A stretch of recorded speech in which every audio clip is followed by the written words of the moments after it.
Looks like we have a nice sized group with us today, so I think we can get started. All right. Hello again, everybody, and welcome to today's webinar, What About the Sample? A panel discussion with sample providers. Before we get started, I just want to go over a few housekeeping items. You'll see two different ways to communicate with us throughout the webinar. We have the chat box and the Q&A box. Please use the chat box for all technical issues and the Q&A box for any questions that you'd like our panelists to answer at the end. With that, I'm going to introduce our panelists for today. We have quite the group today. Our moderator, Zoe Dowling, is our SVP of Research here at Focus Vision. Zoe is an eclectic blend of researcher, technologist, sociologist, and marketer with a rich background across functions, industries, and countries. Our first panelist is Matt Gaffney, CEO and founder of Branded Research. Matt is an executive with a 12-year track record building and leading teams in the software and consumer tech business, and his background extends both agency and consumer-facing business in entertainment and market research. Welcome, Matt. Welcome. Good morning. Our next panelist is Katie Mallios, who is our Director of Partner Programs and Operations at Lucid. In her role, Katie drives Lucid's partner strategy and oversees all partner operations, which include programs to ensure Lucid's large network of programmatic marketplace supply partners. And she maintains a high standard of user response, quality, and fraud prevention. Welcome, Katie. Hi, good morning. I'm glad to be here.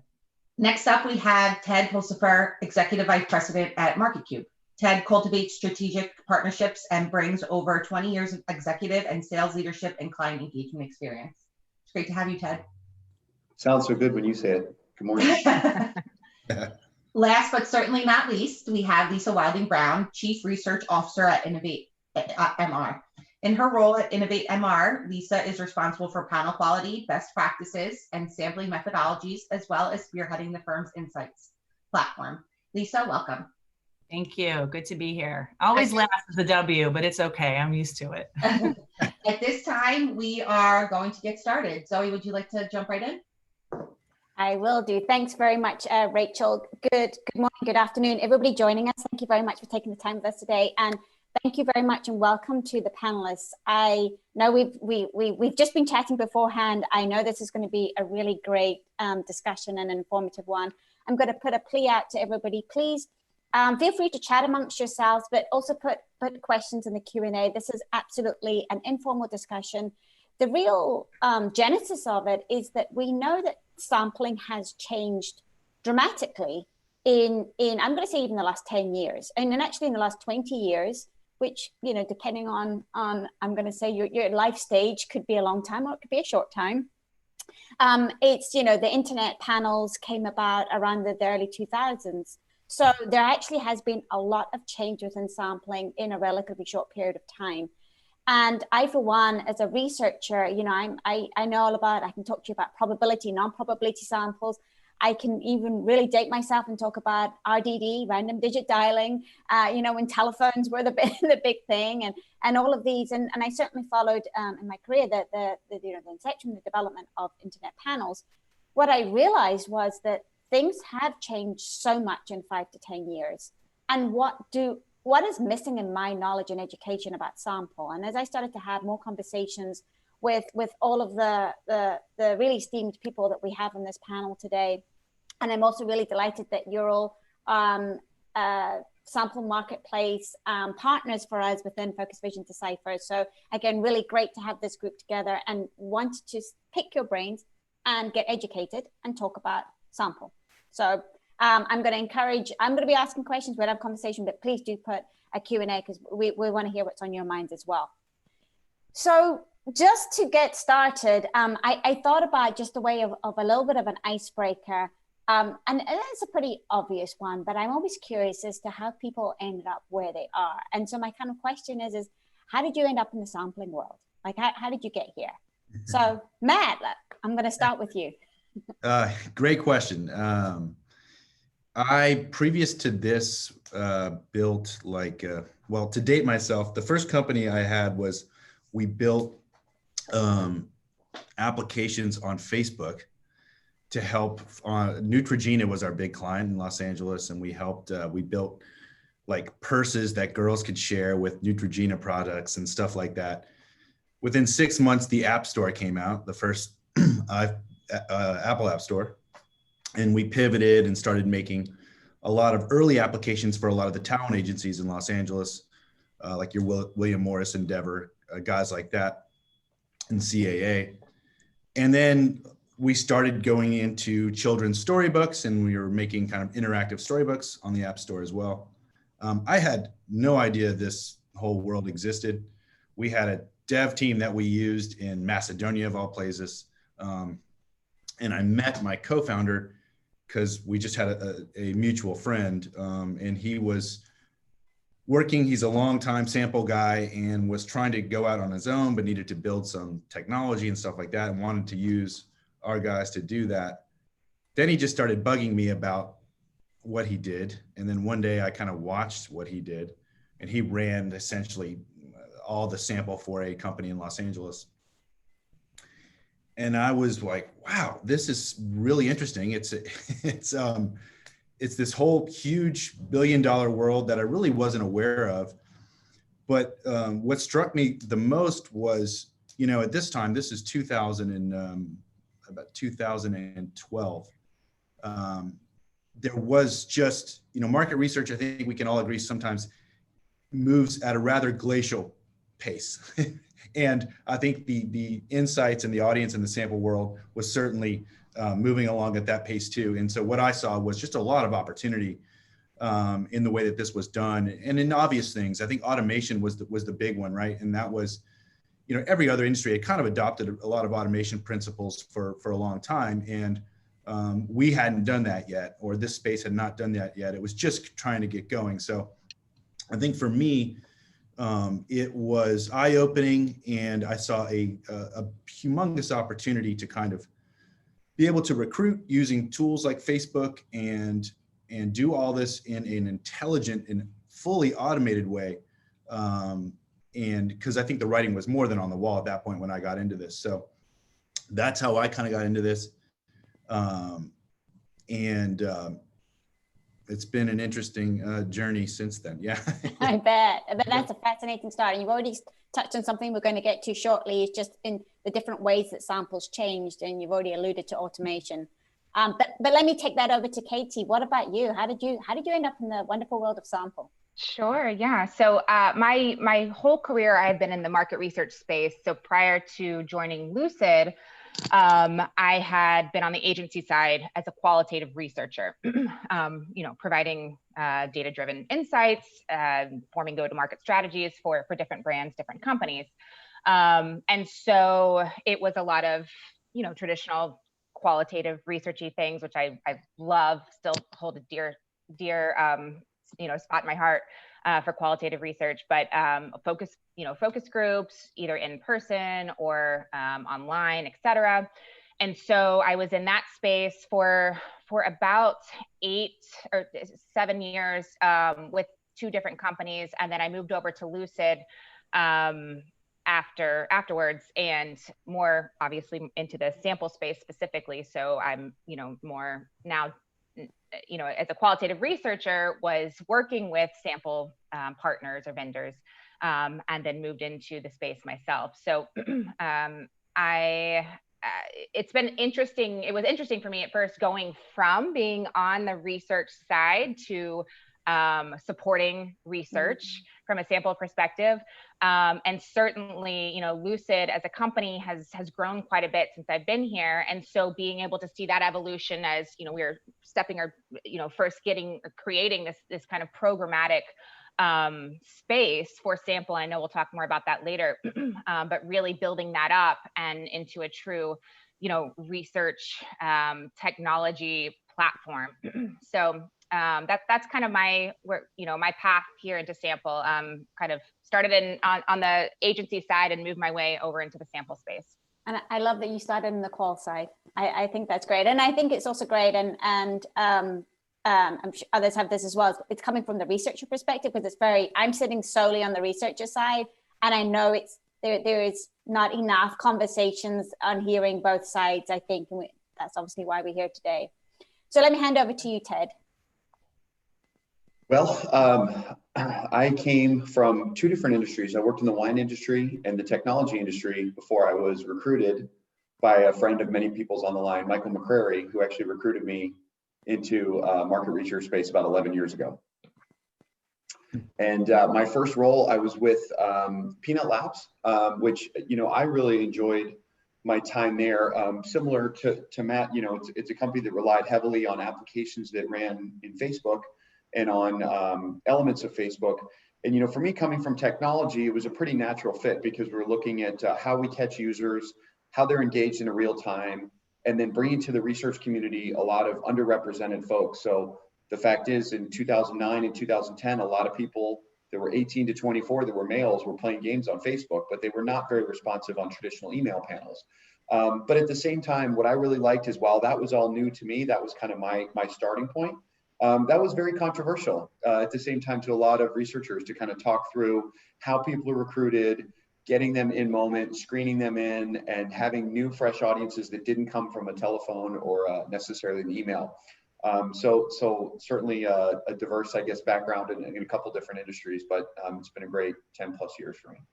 That is quite a diverse. Did you say wine? Wine and I technology? did say wine, wow. Yes. And then you ended in sample. So yes. I love how everybody's journeys are very diverse. Lisa, over to you. Yeah, absolutely. So I've been in the industry for almost 20 years. So I started very early. I'm dating myself here. As a student, when I was in college, I wanted to be a broadcast journalist. So that was really what I went to school for, and even anchored the news at my college news station all those years ago. And so I was a double major, and the other major I had was international relations, political science. That was always something that really intrigued me. And you see those two majors go hand in hand quite a bit. And as a kind of requirement, I had to do a study abroad program. And so I elected to go to a university in Dublin, Ireland, because my dad's from England and my mom's side of the family has Irish heritage. So I thought, I've been to England, let's go to Ireland and see what they have to offer. Loved it so much that after I graduated from school, I decided to go back and finished up staying there for a lot longer than I anticipated because I met my husband there and dragged him back to the US with me. So when I got back to the US and we were really starting to build our life together, I applied for some jobs at some local news stations. No one hired me. And I had a friend that was working at a company called Harris Interactive. And I'm sure a lot of you guys are familiar with Harris. They were later acquired by Nielsen. But I am just so thankful that I was able to land a role at that company all those years ago. That's really where I kind of cut my teeth on research. And it's interesting, even though I was going down this path of being a broadcast journalist, like at the end of the day, research has so many complementary aspects to it that are very similar. I mean, I'm a curious person. If you ever sit down with me at a conference, you'll know I'm going to ask you lots of questions. I just want to get answers. And so it worked out well, but mostly anyone I ever talk to, for the most part, like they don't always like intend to go into market research. They sort of fall into it. So I feel like my story is really similar to other people that I've spoken to. But when I was at Harris, I started off in the ops team, helping researchers run projects, which I think to be a project manager is probably the most challenging job out there in our space. And I just want to give a big shout out to all the project managers listening in today, because what you do day in and day out is really, really hard. Our sales team can sell all sorts of stuff, but it all comes down to you to actually execute. So that was a great place for me to get started. And then about a year and a half into my role there was a panel team that was being developed. The Harris Poll decided that they were going to be migrating a lot of their research from offline to online, and they needed people to come in and help with recruitment and retention, and work really closely with the survey methodology team, which is what I was doing. So we were doing a lot of research on research, looking at survey instrument design and making suggestions to help those offline clients translate their work, or transition their work, I should say, to online. Because that was like the new thing back then. And we spent a lot of time trying to convince clients on why it made sense to transition their work and what were some of the upside and also the pitfalls with that transition. So, and then from there, I've been working in the space ever since. And I want to touch on something that Katie had mentioned. As a researcher, I was often buying sample from suppliers. And back then it was just really like Greenfield Online and SSI were the only two players in the space that were selling sample. And then I moved over to the other side of the fence in about 2009 when I joined a company called USAM. And that was really enlightening for me because I just sort of knew sample as a buyer and not as a provider. So there's lots more to that story, but I guess I'll stop there. No, and that's great. And there is so many different things there. And I think that takes us really nicely into the first question I have, which is how does, this is so broad, how does internet sample work today? And the reason I say that is because it's interesting. I've heard Peanut Labs, I've heard Harris, I've heard Greenfield. A lot of, there's, of course, with any industry, there's a lot of shifting and moving, but given how young this kind of space is, it's interesting how many of the companies have moved. And I'm wondering if is this also reflected in how we're recruiting, how we're getting people, how samples automated today? So my first very broad question is, how are we getting people into online panels today? How are we recruiting people? Because I know that that's not a simple question. Who wants to go first? Lisa, I'm going to look at you because you kind of started us into this. Yeah.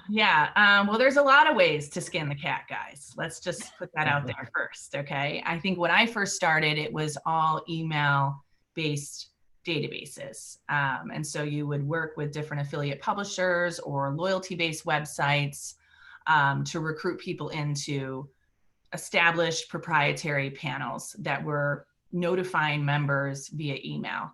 And, we obviously, back in those days, we wanted to understand what made panelists tick. We would ask them all sorts of different demographic as well as psychographic questions to get a better handle where they stood attitudinally and behaviorally.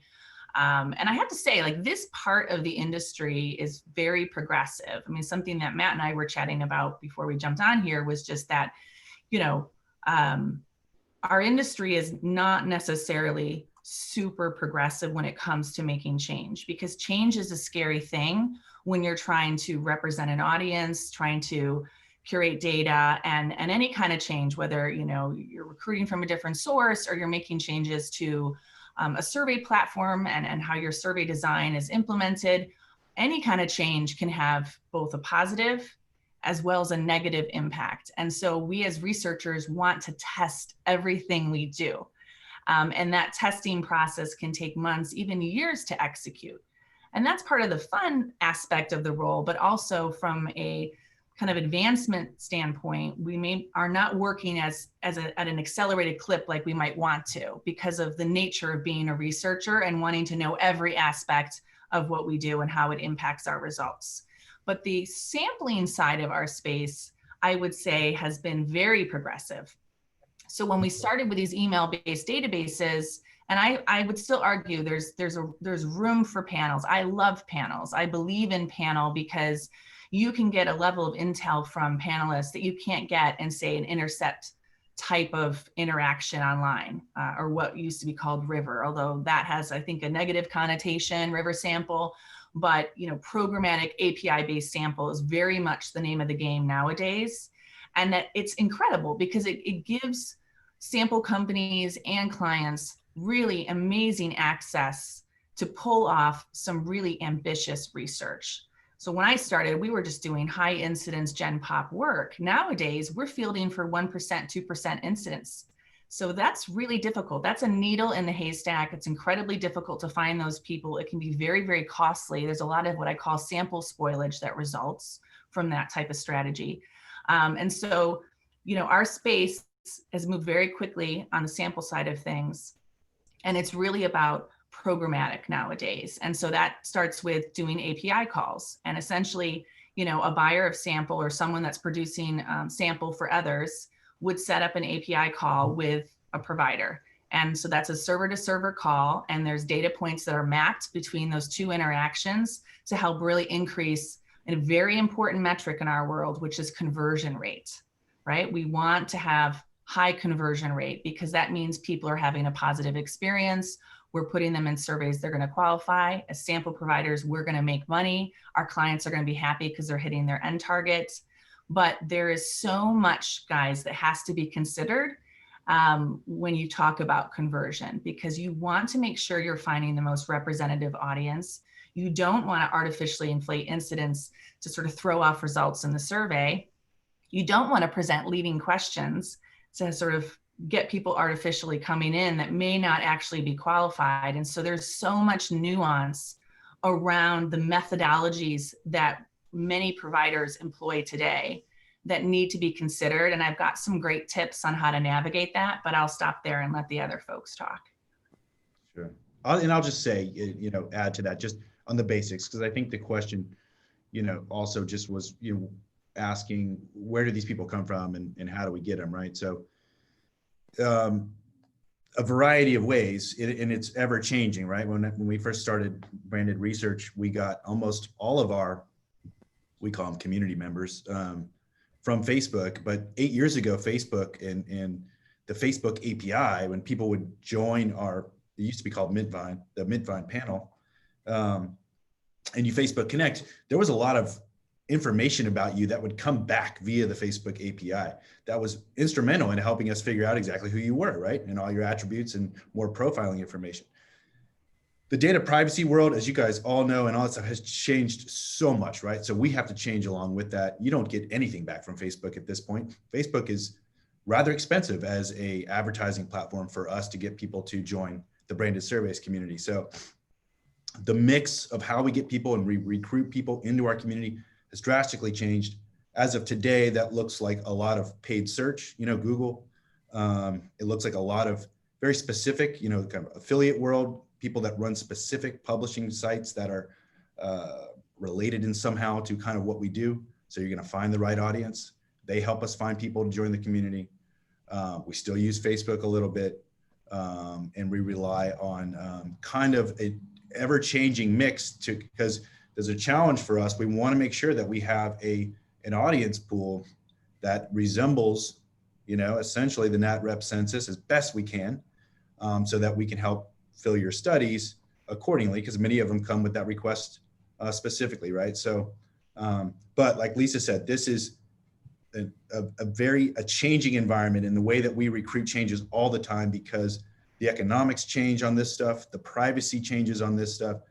So we're constantly having to adapt, and it's expensive to get people in, right? So, and once we do get them in though, and I think this is an important thing to convey early on, is that, and this will help your study design, we spend a lot of time getting these people to join the community and then profiling them very accurately and dynamically updating this stuff all the time. Who are these people? Lots of information about these people, right? So when we get a study from you guys, we don't need to retarget them again, right? So I know that I think we're all trying to close the gap between the agencies and the end clients a little bit and to what we do over here. And I think this call is going a long way in doing that. But yeah, so a lot of times we do all this work and then you guys want to ask the same questions that we've already profiled about our people. We spent a lot of time and money doing that. And so it adds to what can be a negative experience for the end respondent. So know that we're doing a lot of this work. A lot of it is machine learning, AI work. We're profiling these people very thoroughly, and making sure that what we know about them today, we have an updated version of what we know about them on next Thursday, right? So, so we don't need to re-ask that stuff. These people are who, whatever your targeting is, your qualifications, we're going to give you those people. You don't have to re-qualify them. And Yeah. I'd love to go next, Zoe, if I can. Oh, go ahead, Katie. Sorry. Okay. And then, this will be just quick. I think both Lisa and Matt touched on two things I think is so important. I want to, thinking about community members, panelists, like there's a lot of different ways in which we talk about or name a sample provider. And the way that we kind of think about it are like three categories, one of which, what is defining those different categories is, kind of how you recruit, but there's many different aspects. But, thinking about true panel companies in which the users of that or the members of that panel are strictly there to answer surveys. They're not offered anything else, but just, surveys to take. That's one. Two is what, more of a community model. And what I mean by that, and I don't even name it that, but let's just name it that for now. Where the users sign up, and not only are they offered surveys to take, but other opportunities as well. And then the third kind of category here is, I think, what, Matt, both Lisa and Matt, as we talk about like progressive recruitment strategies and how progressive the sample space has come in this area, is really about, respondents opting into the survey experience from within popular mobile apps or games, in order to earn rewards. But so it's neither double opt-in. It's neither double opt-in, but not river sample either. It's where respondents are fully profiled. There is not a managed relationship between the supplier and that member, but there's a fully profiled and vetted for quality experience that happens. And so those kind of three categories, I just think it's important from an education standpoint for people to kind of think about and wrap their head about, because from my experience, at least in the go-to word is, so how's your panel managed? Or, just even using panel, and it's not really all about just the strict panel model anymore. Yeah, and I'd be happy to jump in and maybe go high level a little bit. Specifically for us at MarketCube, and we're part of Schlesinger now. I won't speak really to our qualitative panels and some of our medical assets that are treated very, very differently. But in general, really, it comes down to three ways. And I'll start with the one that's probably the least popular now that we still use, which is a little bit of telephone recruiting, calling up folks that are doing other telephone studies, asking if they want to join our panel and get paid to take surveys. That's really diminished to a small fraction. But really the majority is, as Matt said, sort of web and affiliate-based things where we're looking at people that are Googling, hey, I'd love to take surveys. I love to share my opinions.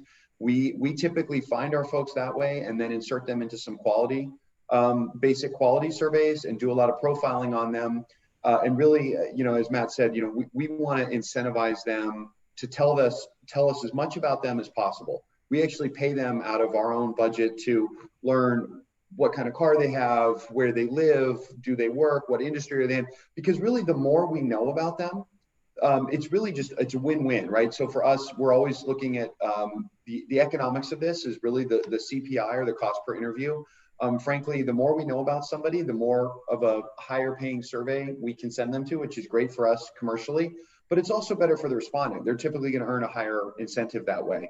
And then I'd say the final piece that gets left off from a recruiting standpoint that is really powerful in our business is a referral network. We really pride ourselves on our members being able to refer family and friends, because the reality is that a lot of survey takers tend to be in just a little over 2.3, or I think it's 2.3 or 2.4 panels per person from the last research on research that we did. So call it 2 or 3 other panels. So survey takers tend to know and understand different survey takers and be friends with them and talk to people at work. So we have a mechanism where we incent folks to refer family and friends. And then when they come in and complete profiling, we kind of reward both of them with incentives. So those are kind of the 3 tiers that we look at. Matt, you're on to something as far as once you have them, it's what you do with them that really matters, keeping them engaged, even if it's as simple as doing profile updates, but really making sure there's activities for them to do is kind of the next part for us. So. There was so much in all of that. And I'm also going to say I'm watching the questions coming in. Thank you. And I'm going to try and get to those. And so and build that into the conversation here. I think one thing I do want to go back to Katie. I think it was very helpful to do that kind of clarification on, and I've got so there's almost like 3 different ways if I'm replaying this back to make sure that this is correct. Because again, I think this is the fundamentals that I think is incredibly important that we all understand. So there's the kind of traditional survey panel, which, sort of you're literally just there to take a survey. That's all that you're doing. You're getting your incentive. Then there might be something a bit broader, which we'll call, for the sake of ease, a community, where you might take a survey, but you might do other types of research or other types of activities. Or even not even research, but watch a movie trailer. Yeah, exactly. Got it. Okay. Yep. And then we've got the more progressive, which is around and maybe again, because Lisa uses the word like river sample, which is, again, I'm thinking back to my earlier days and thinking the 2000s. But it's much more of an intercept where you are, you want to play a game on your mobile, and hey, in order to do that next level up or to get some more coins, you'll take this survey. So it's kind of catching people where they are as they're going about their lives on the web. Yes. Is that a good summary of the different ways that we're getting people in? I mean, I think that's a good starting point, but for me, it goes a little bit further. I think there's different types of sources within those 3 channels that have an influence. And there's also an incentive model, right? So you have incentivized traffic and you have non-incentivized traffic. And those 2 things look very, very different. So, from my vantage point, I think in terms of sourcing, you've got like typical SEO, you have organic, so people coming on their own volition, you have affiliate publishers. So those are, a collection of websites that present different offers, and they can be short-term offers or long-term offers to join a panel. You have social media, you have offline recruitment that can occur. We actually at Innovate developed our own TV commercial and aired that across different direct TV networks in an effort to garner, more hard to reach audiences, also more unique audiences, because we do know that there's a lot of duplication because a lot of us are fishing from the same pond. So I think there's a sourcing layer in there that goes a little bit deeper, and then the incentivization piece as well. And the net for me is that sources are not created equal, and they definitely have an influence on how people behave inside surveys. But don't stress about that, because there are ways to manage through that by how you develop your sample frame, right? So are you balancing the outgo by things like tenure, activity level, incentive type, source type? I think that's super key. If you're only having people that are coming from a mobile app and are earning coins on some sort of game that they're participating in, the likely chances that they're going to be really incentivized and they could skew top 2 box.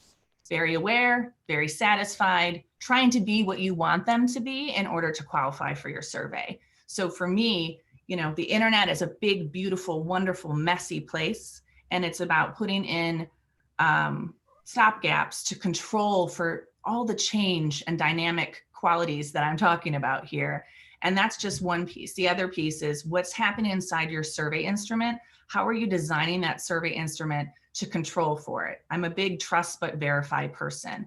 So even if the frame is balanced and I'm taking into account that males respond at a lower rate, or Hispanics are high demand, low supply group, for example, in the research world, I'm going to build nested quotas in my screener to make sure that I have a representative sample in my survey, so that when I'm on the back end looking at the data, I can say, yes, this is balanced for income, this is balanced for education, age, and gender, and those things are interlocked, they're nested, which is going to allow me to do more deep dive on analysis, but also ensure representation. I'm really nerding out on you guys here, but it's so critical. I just want to drive it home. Quality is a shared responsibility. I mean, truly, yes, on the the survey side and on the supply side. Totally, and I see that's the theme of the questions. Yes. That we're getting. I'll let you go, Zoe. Yeah, no, I was definitely going to say, I think let's move to quality in just a moment, because obviously that is the crux of the questions. I did want to come to this one. It was sort of somebody from a manager perspective, which I think is great. And I think this is a good question. And I'm going to paraphrase. It's basically, we see comments around, we're pushing sample aggressively. Would like to know what that means, because from this person's understanding, it's not as simple as pushing a button, which is exactly what I think you've just said, Lisa. Clients tend to us to strategize and advise them how to fulfill their quota needs and timing. What's your thoughts? Mm-hmm. I mean, I definitely have some thoughts on that. I have to say this year has been very challenging from a supply perspective. And a lot of people are like, in Q4 especially, people are saying, why am I not hitting my target? Like, what's happening here? And there's a lot of things that are driving that. First of all, is your CPI, your cost per interview, healthy enough? Because the incentive is part of that. And if the incentive isn't strong enough, you're going to get looked over. Your 25-minute non-mobile optimized study is not going to look that pretty to them. And the respondents are going to focus on something that is more attractive and is healthier from an incentive standpoint. Obviously, COVID has had a really huge influence on the psyche of everyone, workers and Americans in general, and survey participants. So I think that's something that's been a big influence around, questions like that, Zoe, where, okay, I'm pushing more sample. I think the universe of respondents or participants has been really strained. And I think the biggest challenge this year has been around all of the polling. The election polling has really been gobbling up a lot of eyeballs survey participants, because those are short surveys. They're on a topic that they're passionate about. They're fun to take. They're always mobile optimized from what I've seen. And so if you guys out there listening in have been feeling a strain across your different sample suppliers, I think those are kind of the key drivers. But in terms of what project managers are doing, to get at your exact question, Zoe, it could be a number of things. It just depends on who you're working with.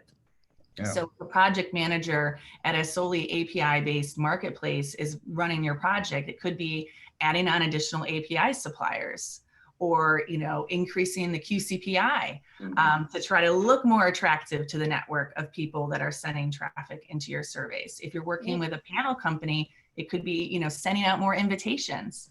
So hang on, I did see there was a question, what does API mean? And then you just use another acronym. So let's clarify, what do we mean by if we're doing via API? Let's start with that.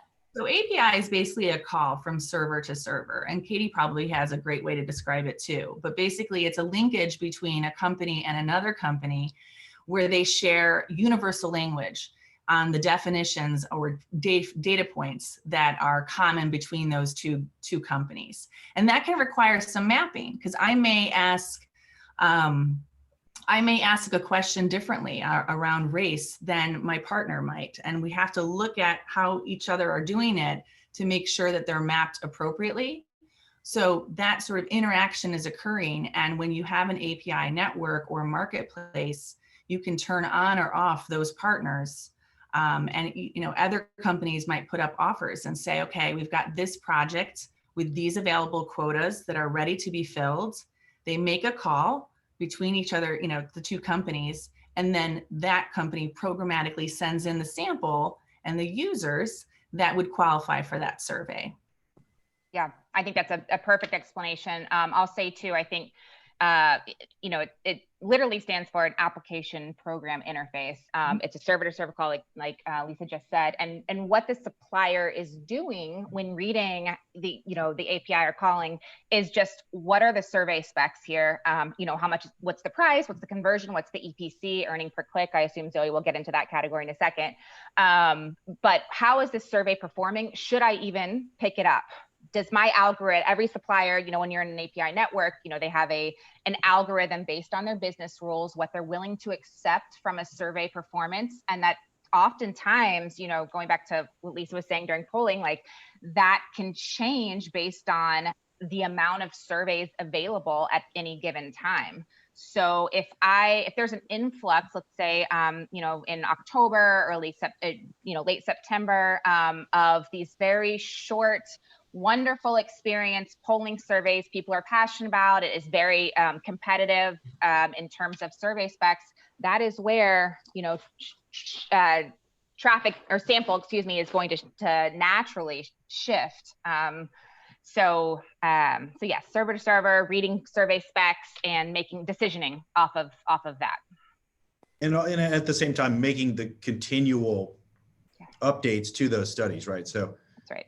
We're sharing information via these API endpoints, and that means when the quota is updated and different performance statistics are updated based on conversion or whatever it is, we're continually pinging back and forth to get that information, and then I'm going to take that information and make sure that I'm either maybe giving more invitations to our community to that study, or less, or pausing that study or stopping that study. So it's just a very, very, very extremely efficient way of it's the only reason we can do thousands and thousands of studies every day, right? We've got all the questions mapped to our community. All that is done already, so the targeting is immediate. And then of course, all the decision criteria and the performance metrics are just going back and forth. So it allows us to manage all of these studies very, very efficiently.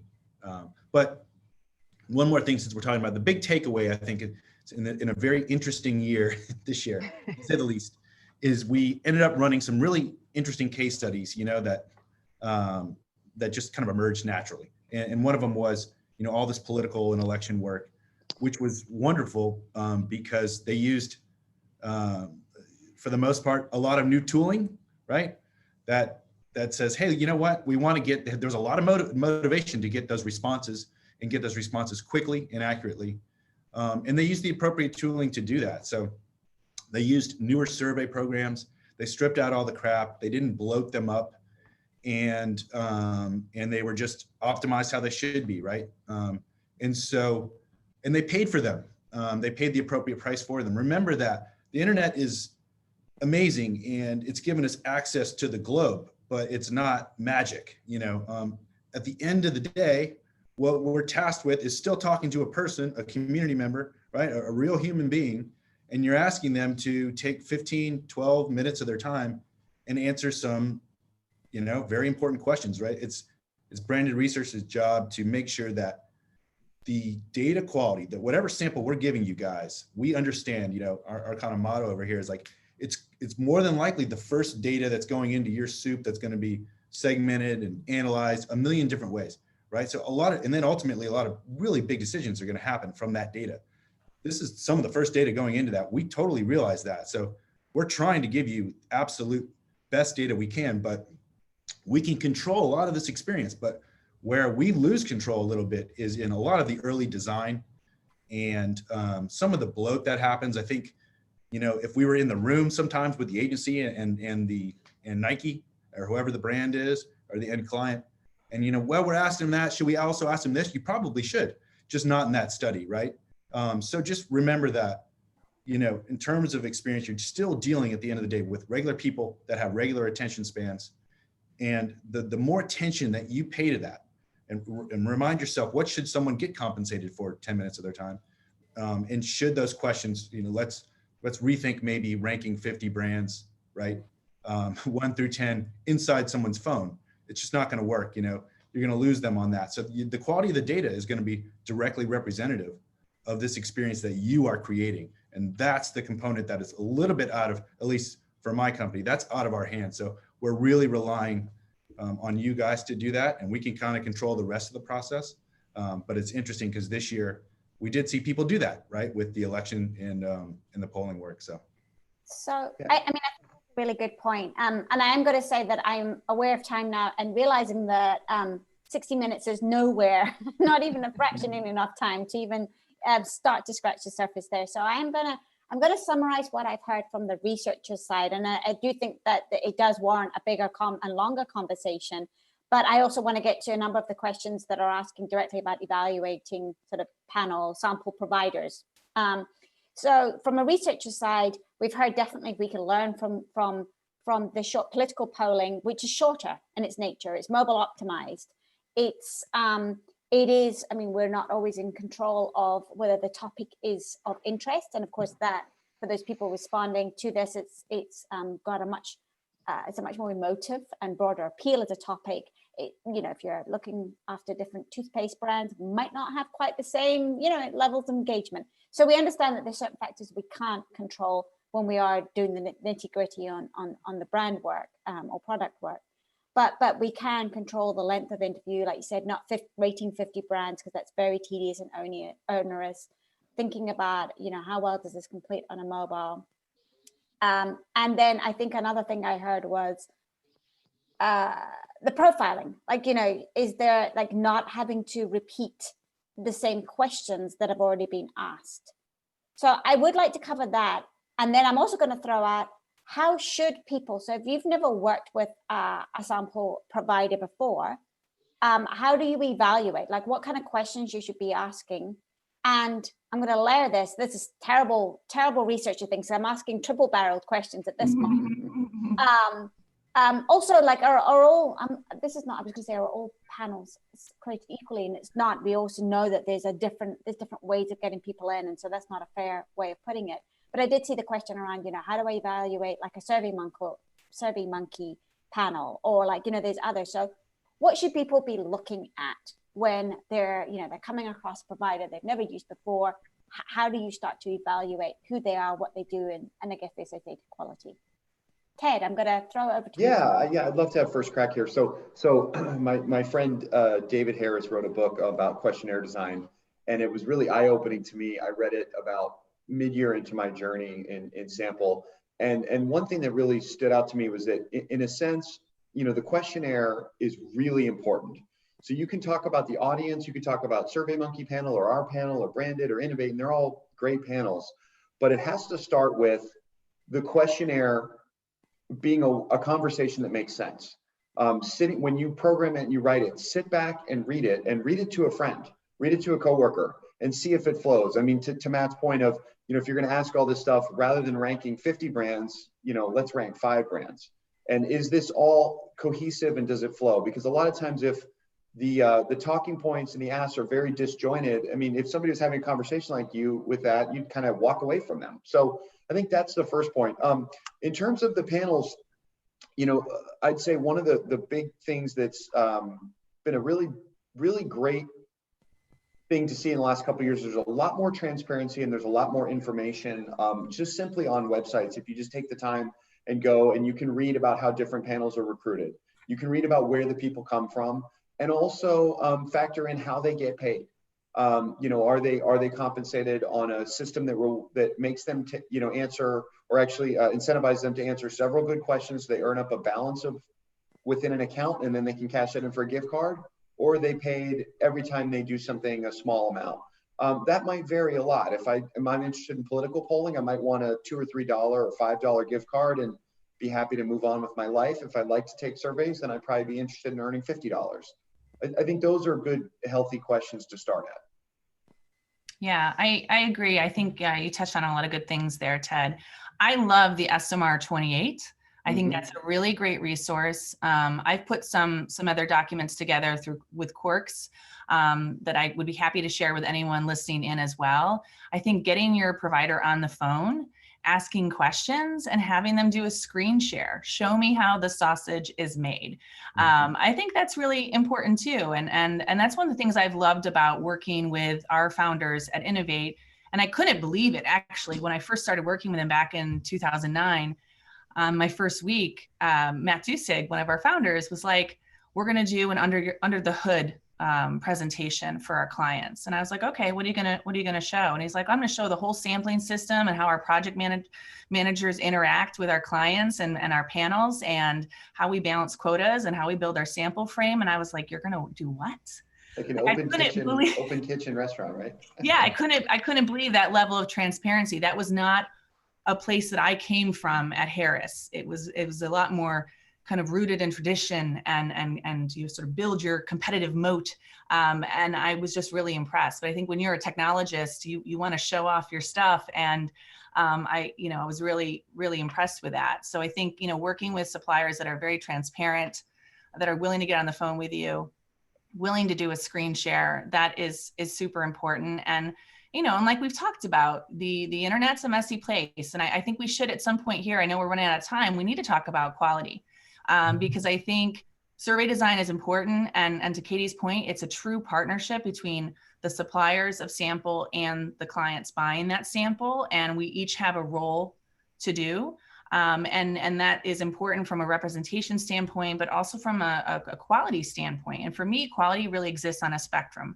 On one end, you have the most egregious, nefarious people that are doing this for a living. And yes, they absolutely exist. They're never going away. Anyone that tells you that they've solved cyber fraud is being completely disingenuous with you. It's about instead having really a multi-layered approach and partnering and being really transparent and talking about the tough stuff.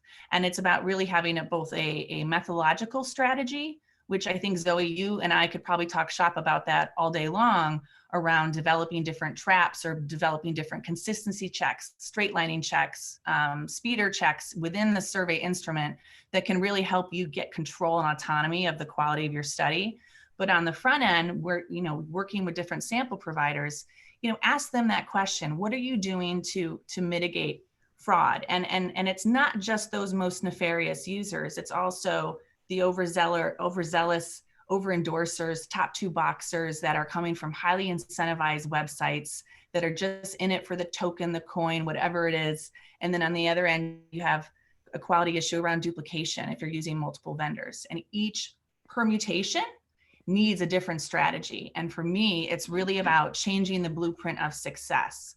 So for example, in a survey, you might have a trap question. Really think long and hard about that trap question. If you're asking what color is the sky, guess what? A bot, Siri, she's a bot on my iPhone. She can answer that question, no problem. Bots are exceptionally sophisticated. So instead, develop a battery of multiple red herrings that change at the user level and make them more complex. Maybe present a list of brands and then fake brands that you've made up. If they have awareness on these fake contrived brands, guess what? At a minimum, they're not honest, and they could be programmatic bots trying to get into your survey. It's really about changing that blueprint. So the experience, while it's a survey instrument and that's a stable instrument, it has to be dynamic within it. And we do a lot of that stuff up front as well, outside of just multi-factor authentication, mobile verification, address validation, digital fingerprinting, geo-IP checking, all that stuff. So really ask those questions and make sure you get the right answers on what's being done, because the treatment of sample is as important as the sample itself. And there's a lot of variation in our space. Yep.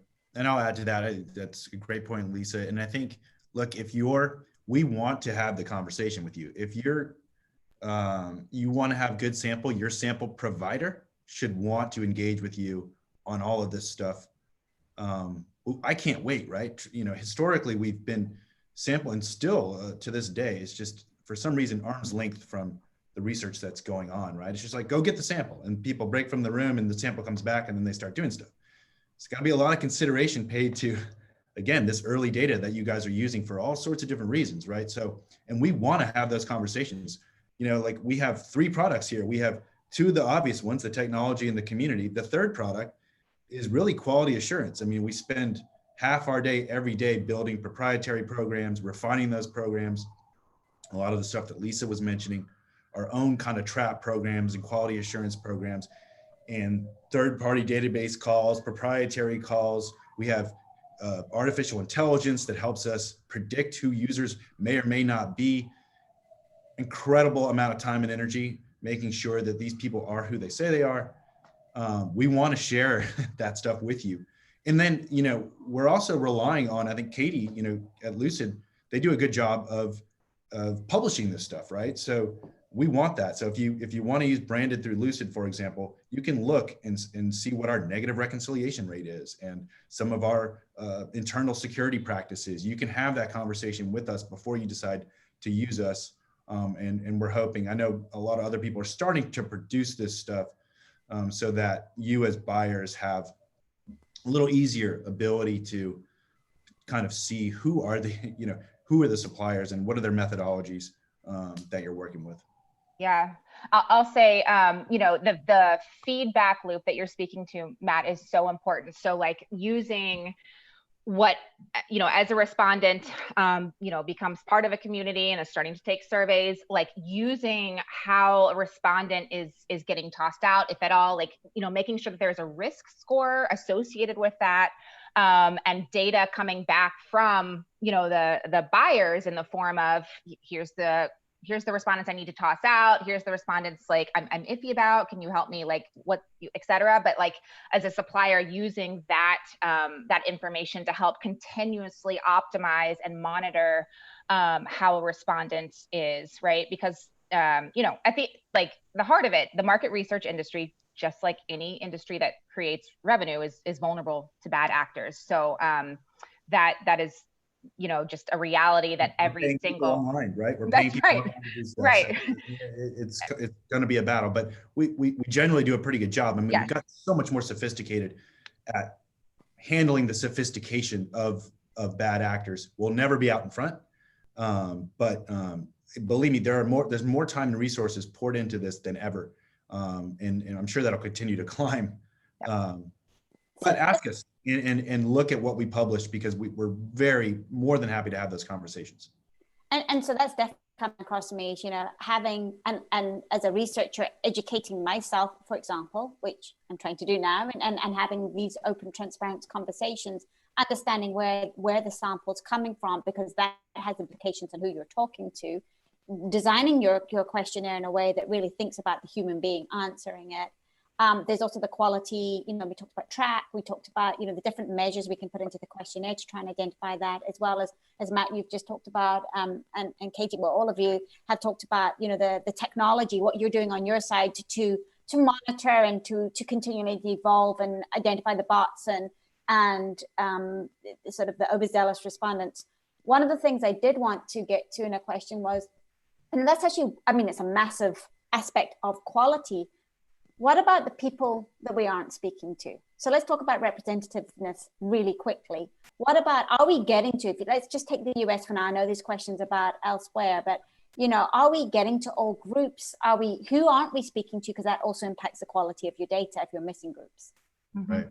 Who wants to jump in? I have a simple thought on that, and then I'll let Lisa go. My opinion really on that is we can actually talk to anybody, right? The economics behind this played the central role in this.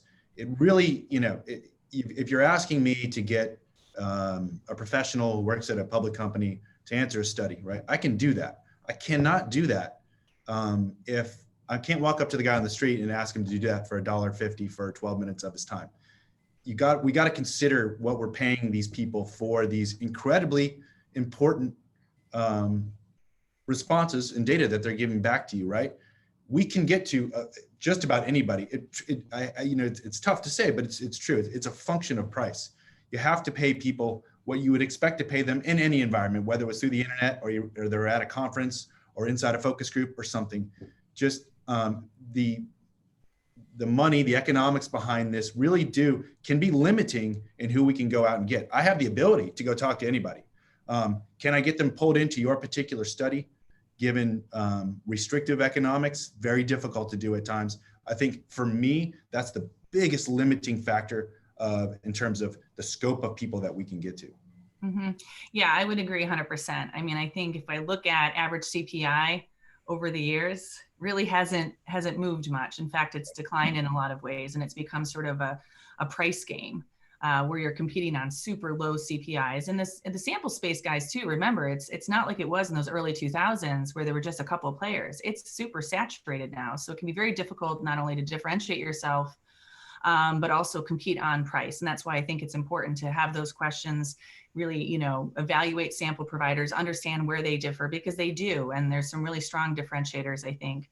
But I think for me, Zoe, it's about, well, what audience are you trying to reach? Right? I mean, obviously, internet penetration rates are very, very high. And when I started at Harris, they weren't that high in some geos. And so what we would do is we would do kind of a blended approach, maybe a mixed mode of offline and online, or we would do sort of propensity weighting on the back end to sort of calibrate the sample to make sure that it was representative of that offline population that didn't have internet access. But fast forward 20 years, obviously, internet penetration rates are very high. But that doesn't mean that online as a methodology is always going to be what's best for you. There are definitely some cases where it's better to have a mixed mode approach or go completely offline. But it all comes down, I think, to the sample. How is that sample frame managed? What is the structure of the survey instrument to trust but verify? You know, if you look at the election polling, I know there's been a lot of controversy about that. You know, my standpoint is that polls are more accurate than they've ever been, but there is a lot of different ways to skin the cat. And if you look at the average margin of error that exists and then align that with the number of percentage of undecided voters being around 5 to 7%, you know, they're not going to be 100% accurate, but perception is reality. And I think our industry kind of took a hit as we did in 2016 around the accuracy of polling. So I love that you asked that question, Zoe. I mean, unfortunately, 60 minutes is definitely not enough time to cover all this. Maybe we do this multi-session. I think we're going to have to. And I just, I'm going to say thank you very much to all of you. Clearly, I feel like we're just, you know, starting to scratch the surface, but not even getting there. There's so many questions that didn't get to at all. So I would love for us to do this, continue the conversation. I see that's one of the questions. Let's continue the conversation. Mm-hmm. We actually need to, I think let's look to see if we can do another session, maybe in the new year, if you'd be willing to. And I think also I'd encourage everybody listening in to contact your sample providers, to have direct conversations, to, you know, we all, you know, let's chat on Twitter and LinkedIn, and because this is how we're all going to get better. So with that, Rachel, I think closes out. I'm sorry, this kind of feels like it got cut short, but I think it has been a good conversation. Great, thanks so much, Zoe. Thank you to all of you for joining us today.